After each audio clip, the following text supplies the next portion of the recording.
प्यारे देशवासियों, नमस्कार।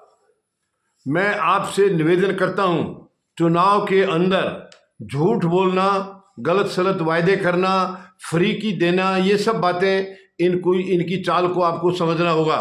ये बहुत गहरी चाल है। ये वोट लेने के लिए जो भी राजनीतिक दल हैं कई कई किस्म के हथकंडे अपनाते हैं और इसी की चिंता संतोष मलिक जी आज आपके साथ साझा करना चाहेंगी।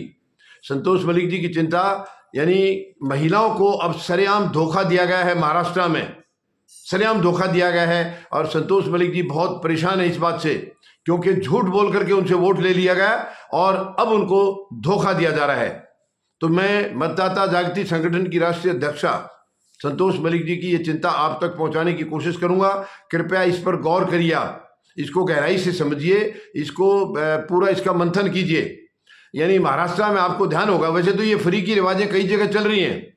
फ्री देने की बात, फ्री जो भी देने का वायदा करता है वो कहीं ना कहीं गद्दारी भी करता है, बाद में गुस्ताखी करता है, वो जनता के दूसरे हकों को छीन करके इधर बेवकूफ़ बनाने की कोशिश करता है। अब महाराष्ट्र में आपको ध्यान होगा, एक तो महाराष्ट्र के जो चुनाव थे वो हमेशा हरियाणा के साथ होते थे। जानबूझ करके हरियाणा के साथ उनको नहीं कराया गया। उसके पीछे इलेक्शन कमीशन की भी साजिश थी, क्योंकि उन्होंने एक लाड़की बहन योजना शुरू की थी जिसमें 1500 रुपये महिलाओं को देने का वायदा किया गया था और वो स्कीम शुरू भी कर दी। तो उसको एक आध महीना और आगे खिसक जाए, इसलिए चुनाव को ही आगे खिसका दिया गया। देखिए सरकार और चुनाव आयोग के अंदर क्या साजिश थी, देखिए आप कितनी मतलब एक किस्म की मिली भगत थी। वो योजना ताकि एक आध महीना और चल जाए, महिलाएं पूरे इनके पक्ष में आ जाए एनडीए के में, वो करने के लिए चुनाव को ही आगे बढ़ा दिया गया। हरियाणा के चुनाव करा दिए गए, महाराष्ट्र के बाद में कराए हैं। और उस वक्त महिलाओं को जो 1500 रुपये मिल रहे थे, जो उसकी पात्र थी, चुनाव में जब इन्होंने जीत हासिल कर ली, अब हालांकि वो जीत भी इनकी सवालिया निशान लगा हुआ है, वो कह रहे हैं कि साजिश के तहत हुई है, लेकिन चलिए जो भी जीत हासिल हुई है उसके कुछ ही दिन के बाद 5 लाख महिलाओं के नाम काट दिए गए। जो 1500 रुपये देने की जो पात्र महिलाएं थी उनमें से 5 लाख महिलाओं के नाम काट दिए गए। इसके बाद अभी फिर दोबारा से करीब 5 से 6 लाख के बीच में और महिलाओं के नाम काटे जा रहे हैं। और यह भी सुनने में आया है कि हो सकता है कुछ दिन के बाद ये इस स्कीम को बंद ही कर दें, क्योंकि पैसे की कमी पड़ रही है, ऐसा सुनने में आ रहा है। तो ये बहुत ही शर्मनाक है, बहुत ही दुखद है। मैं तमाम महिलाओं से निवेदन करूंगा, आप एकजुट होइए और सरकार के खिलाफ आप आंदोलन करिए, शांतिपूर्ण आंदोलन करिए कि आपने पैसा दिया था तभी हमने वोट दिया है, अब हमारा पैसा क्यों बंद कर रहे हैं। आप सवाल करिए उनसे, नहीं तो माननीय न्यायालय में जाइए कि इन्होंने झूठा वायदा करके हमसे वोट ले लिया, हमारा जो बेशकीमती वोट था उसको ले लिया और अब ये हमारे साथ गद्दारी कर रहे हैं, धोखा दे रहे हैं। ये बहुत ही गलत बात है। इसलिए मैं निवेदन करता हूं, संतोष मलिक जी की इच्छा यही है कि कभी भी किसी की बातों में ना आए, किसी के बहकावे में ना आए। आपके वोट की बहुत बड़ी कीमत है, यानी कितनी कीमत है उसको लगाया ही नहीं जा सकता है। बेशकीमती है आपका वो एक वोट, और आप इतने सस्ते में उसको यानी किसी को दे देते हैं। उसको देना कहें या बेचना कहें या क्या कहें, आप जो भी समझ लीजिए। तो इस तरीके से आप देंगे तो देश का प्रजातंत्र कैसे बचेगा, लोकतंत्र कैसे बचेगा। एक तो आप धोखे का शिकार हो रहे हैं, यानी वो आपको देने का वायदा करते हैं, मूर्ख बना देते ही नहीं है। आपको ध्यान होगा पंजाब में भी ऐसे हुआ है। पंजाब में आम आदमी पार्टी की जब सरकार बनी तो चुनाव प्रचार में 1000 रुपये महिलाओं को देने का वायदा किया था, आज तक नहीं दिए गए। 2022 में वहां सरकार बनी है, 3 साल हो गए, सरकार बन के वहां 3 साल हो चुके हैं, 1000 रुपया आज तक भी किसी महिला को नहीं मिला है। आपसे वोट तो ले लिया।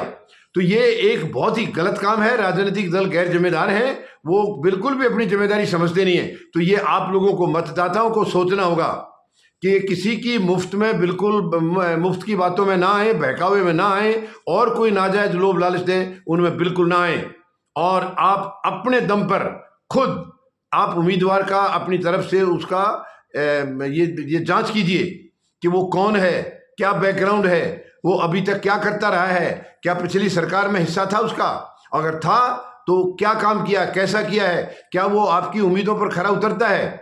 नहीं तो अगर वो सरकार का हिस्सा नहीं था तो पिछला बैकग्राउंड क्या है उसका, क्या काम करता था, समाज में कोई उसका योगदान है, आपके लिए क्या आगे करने की उम्मीद है। तो ये पूरा जायजा आप लें, आप खुद लें, और जब तसल्ली हो जाए आपकी, आपको ये विश्वास हो जाए कि यस ये आदमी आपका भला कर सकता है, आपके हितों की रक्षा कर सकता है, तब आप उसको वोट दें। लेकिन बिना किसी लोभ लालच के दें, बिना लोभ लालच के। आप लोभ लालच में आकर के गलत आदमी को वोट कर देते हैं और बाद में आपका वो जो लालच दिया था वो भी खत्म हो जाता है। एक तो आप अब देखिए उसमें दो घाटे हो गए। एक तो आपको लालच दिया था, आपको ये हो गया कि ये मुझे फायदा हो रहा है, वो फायदा आपको हुआ नहीं। दूसरा, आपने गलत आदमी को चुन दिया। जब गलत को चुन दिया है तो अब वो 5 साल के लिए आपका सिरदर्द हो गया। सिरदर्द हो गया 5 साल का, आप कुछ नहीं बिगाड़ सकते उसका। इस देश में ऐसा सिस्टम ही नहीं है कि आप उसको हटा दें। तो मेहरबानी करके ऐसा ना करें। और आप किसी काम के लिए भी जाएंगे और आप उनको अगर कहेंगे कि मैंने आपको वोट दिया था, तब आप मेरा ये काम कीजिए, आपने तो वायदा किया था काम करने का, चाहे वो आपके बच्चे की नौकरी है या कोई और आपके सामाजिक काम है, गांव के, समाज के, आपके गली के, कहीं के भी हैं। आप अगर जाएंगे भी, नौकरी के लिए भी जाएंगे, मेरे बच्चे को नौकरी दीजिए, मैंने वोट दिया है, तो आपको वो सीधा सीधा ये कहेगा आपने वोट मुझे दिया नहीं है, मैंने आपका वोट खरीदा है, और जो चीज़ मैंने खरीद ली उसके ऊपर आपका अधिकार खत्म हो गया। आपको यानी इतना गैर जिम्मेदारी की बातें भी सुनने को मिलेंगी। और वो बात सही भी है, क्योंकि आपने लोभ लालच में आकर के वोट दिया है। तो आप प्लीज अपने इस बेशकीमती वोट को ऐसे बर्बाद मत करिए। एक अच्छे व्यक्ति को दीजिए, चरित्रशील व्यक्ति को दीजिए, जो काम करने वाला है, समाज हित में काम करने वाला है, ऐसे व्यक्ति को दीजिए। आप गलत को देंगे, फिर वो आपको 5 साल केवल दर्द देगा और कुछ नहीं देगा आपको। तो मेहरबानी करके आप अपने पैरों पर कुल्हाड़ी खुद मत मारिए, खुद मत मारिए। और ये सरकार अब जो बंद कर रही है महाराष्ट्र वाली, आप इसके खिलाफ अदालत जाइए। अदालत देखिए, वैसे जायज हक नहीं है ये, क्योंकि ये लोग झूठे वादे करते हैं, ये कोई कानूनी हक तो है नहीं, फिर भी कोशिश करिए, क्योंकि आपको धोखा तो दिया ही है। आप अदालत जाइए और इनके बारे में कहिए कि इन्होंने ये देने का वायदा किया था, देना शुरू भी किया और बाद में नाम काट दिया। तो क्यों काटा गया नाम, यानी पहले से क्यों नहीं इन्होंने ठीक ढंग से छाटा, और वो किस ग्राउंड पर छाटा है? पहले तो महिलाओं को कहा सबको, अब नाम काटे जा रहे, तो किस आधार पर काटे जा रहे हैं? तो ये जो भी है, मैं आपसे निवेदन करूंगा, संतोष मलिक जी की यही आप इच्छा है कि आप कभी भी किसी के लोभ लालच में आकर के अपना वोट ना दें, क्योंकि आपका वोट ये तय करेगा कि अगले 5 साल तक कौन प्रतिनिधि आपका काम करेगा, कौन सी सरकार बनेगी। वो आपका मत, आपका वोट वो तय करेगा।